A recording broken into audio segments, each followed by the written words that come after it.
இப்ப சிலர் வந்து இன்னைக்கு எனக்கு இன்டர்வியூ இருக்கு. நான் இன்னைக்கு ஒரு இன்டர்வியூக்காக போறேன். நான் தொடர்ந்து நெறைய இன்டர்வியூ அட்டெண்ட் பண்ணிட்டேன். பட் ஆனா எனக்கு ஜாப் வந்து கிடைக்கல. நான் இந்த ஒரு ட்ரெஸ் போட்டு போனேன்னா எனக்கு job black and white. Black and white. Okay.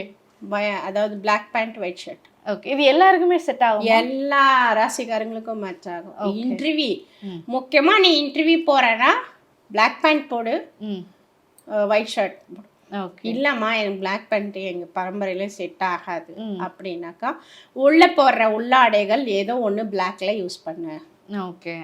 புரியுதுங்களா? ரகசியமா உடல்ல அது ஒட்டிருக்கணும், அவ்வளவுதான். முடிஞ்சு போச்சுங்களா விஷயம்? அப்போ ஒயிட் பேண்ட் ஒயிட் ஷர்ட்டே போட்டுட்டு போ. ஓகே. ஏன் பிளாக் கோட் கொடுக்குறாங்க சொல்லுங்க? உள்ளார ஒயிட் ஷர்ட் போடுறாங்க, கோட் வந்து பிளாக்ல கொடுக்குறாங்க. ஏன் கொடுக்குறாங்க? ஓகே. கலர் காம்படிஷன் இல்லை. அவன் அதாவது மன்னர்களுக்கே அவன் நேச்சுரலாக நியூமராலஜி கொண்டுட்டு வந்து தான் என்ன பண்ணியிருக்கான், இந்த கலர் காம்படிஷன் கொடுத்துருக்கான்.